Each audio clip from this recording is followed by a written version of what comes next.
Hi, this is Erica Dyer with Incoherent Ramblings of a Crazy Bitch and my producer, Nick. How is it going tonight, Nick?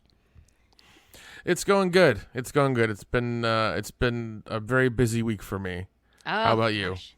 It's been a busy week for me, too. It's both of us, had chatted with you a little bit ago. I know we are both swamped, running back and forth. I don't know about you, but I know I've been traveling a lot and thinking about quitting my damn job. That's for darn sure.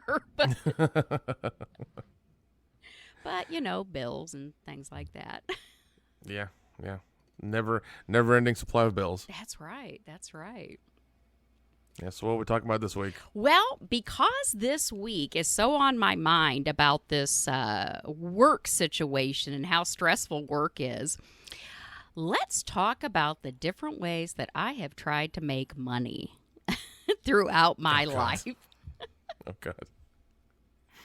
Well, it's one of those things. Everybody, I think, wants to come up with that dream idea, that fantasy where they can just make a shitload of money doing something easy, right?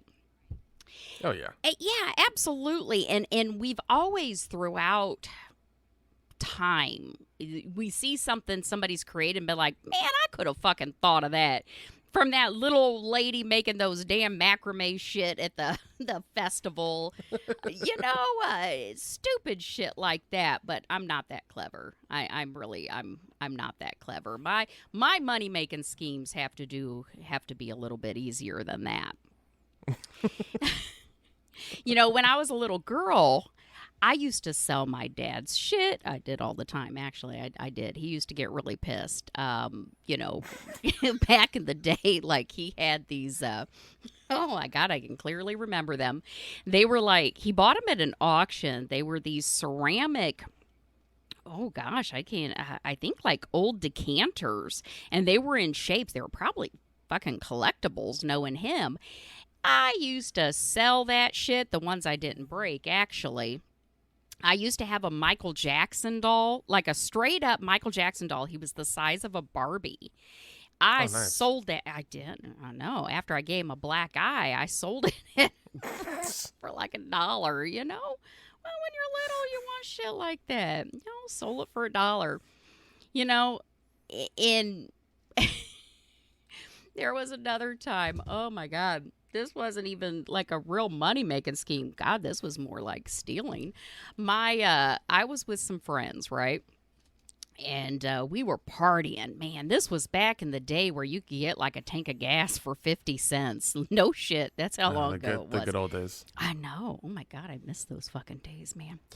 And we were partying hard. God, I was old enough to drive. Maybe I wasn't driving. It could have been my boyfriend that was driving, but I don't know. Anyways, we needed gas money, right? Because we were partying. We wanted to go out. It was me, this one girlfriend, I think another girlfriend, and we were at my house. We lived out on a farm, and my dad was gone. My dad was always gone when I was in school. And he had this big jug, this big glass jug. God, it was huge. I would say at least like a 30-gallon. It was huge. Wow. Yeah, it was one you couldn't even pick it up. You had to like tip it over, and it had like this small bottleneck top, and we were like trying to shake the change out of it. and as I'm shaking the change out of it, we're fucking drunker than hell, and we got change all over. We had a wood floor, luckily, but we had change all over this fucking floor. And we got all the quarters out, and we were trying to put them in piles. Like, here's the quarters, here's the nickels, here's the dimes and shit like that, right? Yeah. Oh, amaretto. I will never, until the day I die, be able to drink amaretto liquor again. I had drank so much of this liquor, I threw up all over this fucking change, right? And I proceeded to fall face first onto this pile of change and vomit. And do you think my fucking friend helped me? No, that fucking bitch, her and whoever else was there, went into town and got other people, brought them out to my motherfucking house. And I can remember them laughing at me as I'm laying there with my right, I don't remember what side of my face it was, with the right side of my face laying on this vomit-covered change on this hardwood floor, right? They're laughing at me, laughing and laughing and laughing, and they take off. Yeah, they take off. Next day, I wake up because those fuckers left me with my face implanted on this change. I get up and I peel myself because I had to peel myself off the floor. By this time, all this vomit in this change had dried. I had fucking change stuck to my face. Stuck to my face. As I lifted my face up and I had to peel this change off my face, I don't know how it happened, but somehow I also broke that great big change jar my dad had. I had to hand wash all of that change that was covered in vomit and clean my goddamn self. Oh, jeez. I couldn't believe they left me. Isn't that horrible? I guess they made sure I wasn't nose down in it, and they thought I'd be fine. So, yeah, as long as you weren't gonna like choke on it or suffocate or whatever, they're like, okay, she's on one side, it's fine, it's okay. Exactly. We'll go do something else. Exactly. So, I made myself a solemn vow at that time. I was going to find other ways to get money, right? I'm not going to be like digging damn change out of the goddamn change jar. No way. So throughout high school, nobody can get in trouble for this now, but I used to be very good at, believe it or not, writing poetry. I used to write poetry and shit like that. And I used to write a lot of English papers and poems and shit that the football players need and people that I went to school with needed, and they would pay me for that kind of shit all through school. But then as you get a little older, you got to find other ways to make money, right? Mm-hmm. Well, I'm not like some of my friends. I had one girlfriend in particular, no names, and it's nobody I'm friends with now, but yeah, she was a straight up hoe. She'd be one that would, oh, I can't go out because I ain't got nobody to watch my kids, or I need my nails done, and she would let guys pay for her shit. And then she'd let them take her out. Yeah. No, I ain't all about that. I'm like, Erica can take care of her own fucking self, right? Yeah, I've known a couple like that, and I'm just Isn't that crazy? I just don't deal with them anymore. It's like, well, sucks to be you. I'm on to the next one. Yeah. Oh, sorry about your bills there, bitch. Yeah, it's like everybody's got them. Sucks to be you. And you know what always got me about that? This is kind of a side story here. It always aggravated me because I would be interested in some of these guys that they were also interested in. And these guys, I guess they just liked these girls as victimhood. Like, oh, I want to take care of this girl. And there's Erica. I don't need you to fucking take care of me. I just need you to fuck me. I don't know what you're talking about here. I don't need your money. I'm like... And I guess some people, because I don't know, women, probably myself, are like this too, maybe giving that money makes you feel needed, I guess. Fuck, I don't know. Yeah, it's an odd dynamic. But no, I used to be like that, where I was just kind of like, I need to take care of everybody and make sure everybody's cool and things like that, and that cost me a lot of money and a couple of friends, but I don't do that anymore. It's like, if you don't have money to come out and hang with us, that sucks, man. I'm sorry, but I'm not gonna give you any of my money. So yeah, well, there comes a point you're earning that fucking money. You got bills too. You can't take care of fucking everybody. Yeah, exactly. So as I got older, I got to think of other ways. Oh, maybe they're looking for my son. So did you hear the cop car go by? Yes. That's a story we ain't going to say on air. But So as we get older, I'm trying to think of other ways to fucking make money. I can't sell English papers anymore because, God, I can barely speak English anymore. I do my fucking job, but, you always want more money. And sometimes my job just, oh, my God, it's like no matter how much money I make, I'm just kind of like done with it, right? Sometimes you're thinking, is it really worth that much money? So there was one point I was reading this article. I can't remember where I saw it at, but I was reading this article about these fucking college students and like these some of them were professional women that they would sell their underwear online. Like, no fucking shit. It was a whole big article about it. And I'm like, they're fucking underwear. I wear underwear. So I looked it up. Like, these girls would, some of them, the guys would, like, mail them underwear. They would wear it for like a week. One girl was like, she'd have her period in them. Other ones, they would wipe their ass.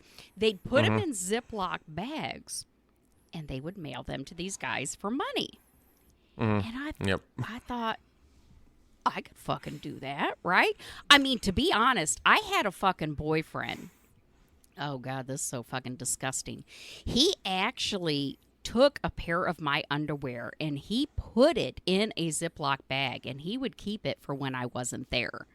Now I think that shit's fucking disgusting. But when you're younger and you're like, ooh, he really likes me. He wants me around. Oh, he probably jerked off on my goddamn panties so many times. That's just fucking gross. Sick fucker. He did, too. I should call him out. He was an asshole. But he did. He would keep a pair of my underwear in the Ziploc bag. And I found out about it. Okay. Here's the thing now. It was in a Ziploc bag. That's a thing. Was a Ziploc bag in like the fridge or the freezer as well? Or just in his room or something? I don't know. This is how I found out. Okay. Okay. So I was at his house one time and I don't know if I had why I needed a pair of underwear, but I needed a pair of underwear. And he goes, oh, I have a pair of yours here. And he gave me a pair of my underwear. I saw him pull it out and I was like, okay. And I put these fucking bitches on and he starts giggling. I'm like, why the fuck you giggling? And he's like, those are a pair of your used underwear that I keep. And he shows me the Ziploc bag for when you're not here. So I put these nasty motherfucking underwear on after he's used it God knows how many times. So I can't tell you if he kept it in the fridge or the freezer, but according to that article, it keeps the scent fresh. That is actually in that fucking article. Oh, God. Yep. So I'm reading that shit, right? I'm reading about these girls, and I looked up their fucking website, right? Mm-hmm. Yeah, there is. Yeah, I've had female friends who get into, doing OnlyFans and things like that, and they wanted to sell underwear, and I looked into the website as well. That's how I know what it is. There's more than one. Yeah, it's like a fetish. There's quite a few. It's like a goddamn fetish. And so I looked them up, which I probably shouldn't look that shit up on my own computer because then I start getting shit porno and fucking shit pop up all the damn time. Kind of like when I looked up, I watched a documentary about Ukraine women who used to like sell themselves into, being a wife. I looked that up and now I get all kinds of shit. But yeah, I looked up, it's panty.com. And they got, pantydeal.com, pantylove.com, and it didn't really show their faces in here. It was pretty much, now some of them did, but some of them were just kind of a description of who they were. And so I got the bright idea. I actually set up a website. I actually set up a profile. My face wasn't in it, but my body was. And I thought, oh my God, I got like all, because back in the day, I thought I was going to be all sexy. And I worked at this mall that's now closed, but they had like a Fredericks of Hollywood in there. And I had bought all kinds of, I've always hated pantyhose. I've always felt like I was very constricted. So I would always get like the garters and like the thigh highs, things like that. I hate pantyhose, but I would wear them. So I did have some because of work.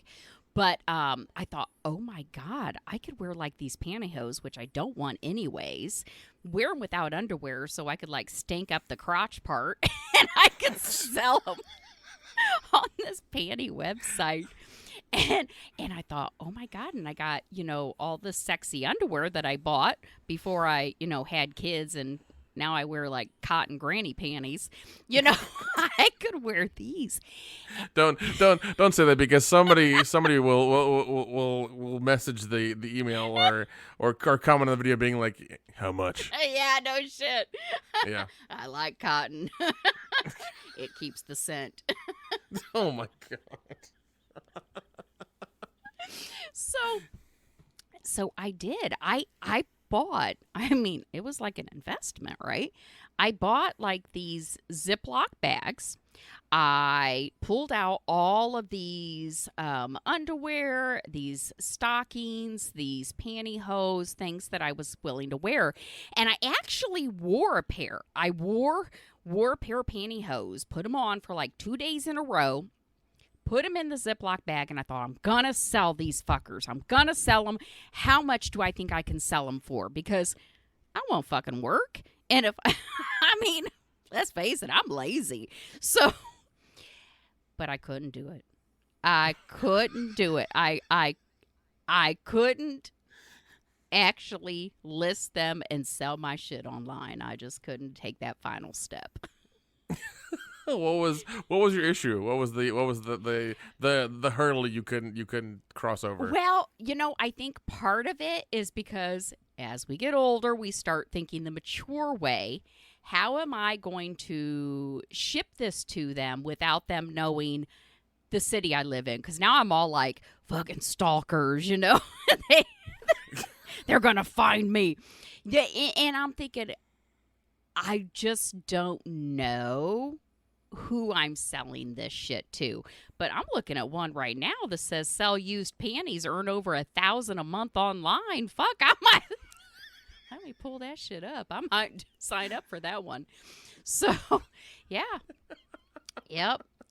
That is, probably one of the biggest things but I couldn't take that final step. Just could not do it.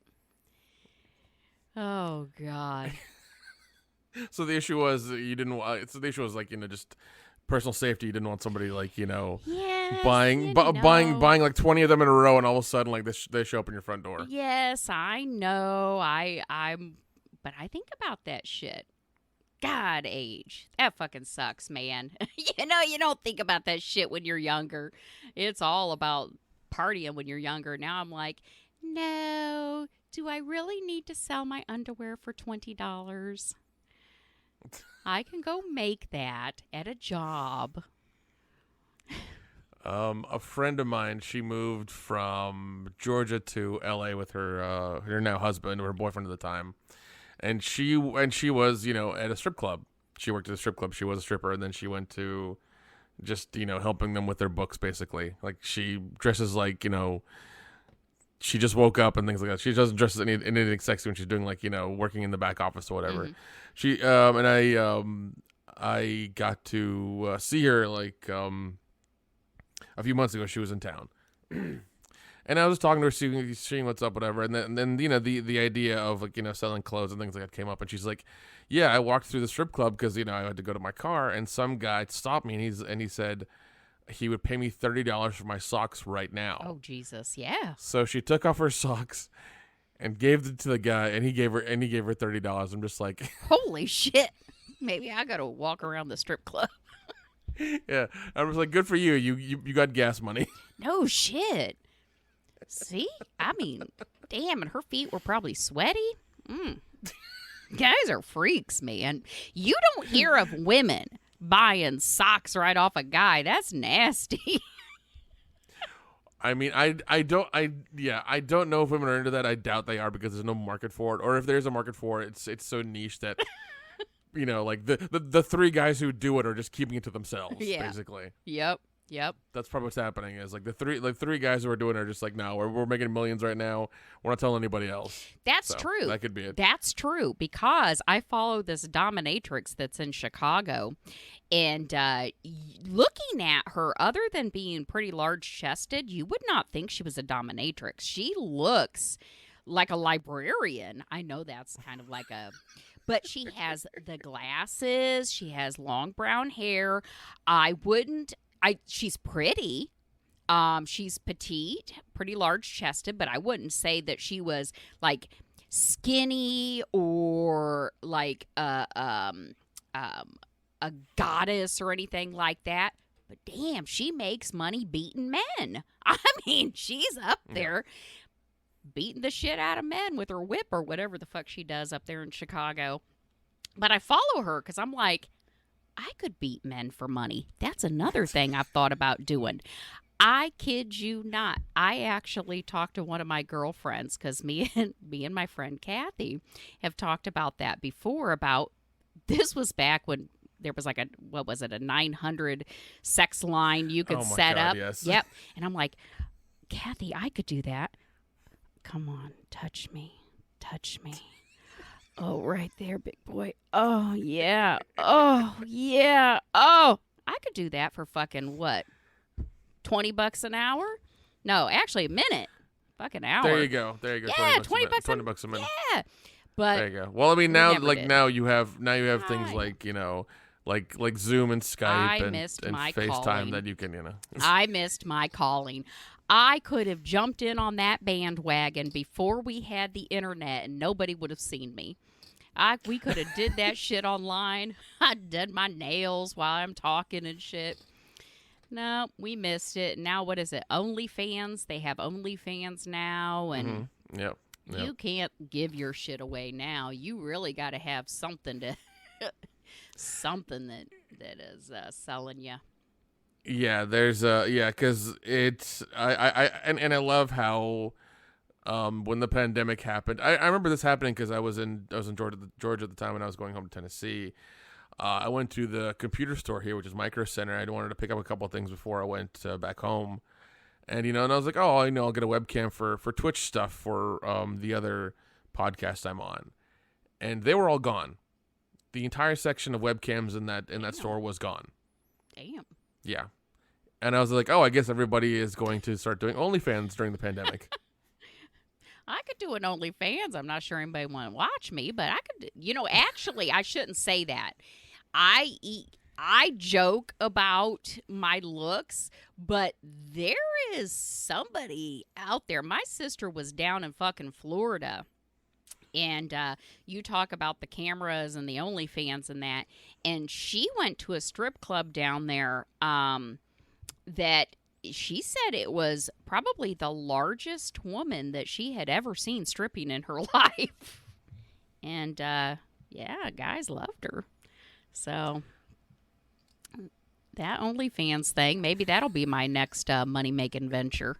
Probably not, but... Hey, I mean, if times get tough and you gotta sell your underwear, I mean, I know you can do it if you need to. Now I should look into it again. Work is really irritating me. So I should look up those websites again. You can't see my face. Wouldn't that be something if my younger son... that's not illegal. I was going to say if my younger son, if his mom got arrested for selling her underwear, but selling your underwear is not illegal, so we'll be all right. No, it's not legal at all. I don't think so. I'm sure there are like weird. I'm sure there's state by state laws against it, but I don't think it's illegal. There might be like a weird thing about mailing stuff or whatever. You know what? You're right. You're right. Different state laws, because back when I sold sex toys, because that's another thing I did, um, back when I sold sex toys, we weren't allowed to call them sex toys. They were adult novelty products, because in certain states, you cannot, to this day, sell sex toys. So I was one of those people that... like ladies get together, men could get there too, and we would think of a Tupperware party, but with vibrators. And you'd come over and you'd have a dildo party. Okay. Yeah, that's exactly what they were. Welcome me into your home. I had a couple great big tubs. I had things in there like a butterfly. Wonderful. It was like this little belt thing that you could put on, and it looked like a butterfly, and it would rub your clit. I had all kinds of vibrators, all kinds of, and for a while I had suitcases of this shit, because, there's only so... Instead of selling vacuums, you were selling plastic dicks. I did. I traveled all over, and I sold my dildos. I was very good at it too, because for one, I can be very clinical, and nothing people say to me shocks the shit out of me, right? For another... you got to try the shit out. You got to try. So I did. I had these suitcases, and I had so many of them. It got to the point I had to tell my girlfriends, I said, if I die, I need somebody to go in there and get rid of this shit so my kids don't see it. I'm like, and guys I would date would think, yeah, we got this woman with these suitcases of shit. But, if I have my vibrators, I don't need you. So, yeah, I did. There's a couple different companies that are still out there, and it was when I was in college. So I actually had these business cards made too that I would leave up on like the college. Oh my god! I would. God! You had a business cards. Oh my god! I had business cards. I probably still have some, and I would leave them up on the billboards at school. And I would go around town, and yeah, it was basically a Tupperware party, but with vibrators. Mm-hmm. That is amazing. Yeah, I did that for a few years. But again, like anything, there's only so much money you can make. But yeah, that was fun. I still have some of that stuff too. It was very high quality. Very high quality. It's good to know they've lasted. They did last. I do. Oh man, you've sold a lot of questionable things, and just trying to make money in this world. It's it's sex sells, man. It does 100%. I always say that sex sells, even though nowadays it's nobody wants to hear that, and they think it's wrong to say that, but that's the truth. It does. That's 100% the truth. And honestly, I don't think, like in Nevada where prostitution is legal, I don't necessarily think that's a bad thing. People may think I'm wrong for that, but if you have two consenting adults, what is the difference between one consenting adult paying the other consenting adult for sex, or I'm going to take you out to dinner and pay for your bills, and you just happen to fuck me? No, and no, I'm with you. I'm with you there. That there needs to be a safe, clean way of doing that. Across the board. I think across the whole U.S. Because every now and again you need to get blown, because it's been a hard day or a hard week or whatever like that. And if you just, I think if there were more of those places, there would be a lot less assholes in the world. Yeah. Yes, there would be. Yes, there would be. Yep. But no, there's all kinds of things I have tried to do to make money. Now I have to think of what my next venture will be, because I tried the panties and I wasn't kind of into that. I've tried the sex toys, although I probably could do that again. But I got to think of what my next venture will be. Probably not OnlyFans, though. I'm just not into that. I would have to actually, like, put makeup on and do my hair, shower every day, shit like that. I mean, you literally need an account, or you need a phone. What is it? A phone stand with a ring light on it, and you can get started. I don't think I'm going to be somebody you want to pay to see. Half the time I'm in my robe. That would be your OnlyFans if maybe being in a robe turns you on. Hey, to each their own. I'm sure there's there's a group of people out there who would pay for that. So, but we'll see. We'll see what comes up next. Yeah. Yeah. But no, that's I guess that's all I got for this week's episode. But if anybody has any questions, anybody wants to ask Erica anything, any sex questions, anything like that, any life questions even, email her at ericadyerpodcast@gmail.com. We're on Instagram at ericadyerpodcast. We're on Twitter at ericadpodcast as well. Thanks for listening. Erica, any parting words or words of wisdom? Nope, that's anything. But if you know of a way to make a buck, let us know, because I'm always looking for ideas. All right.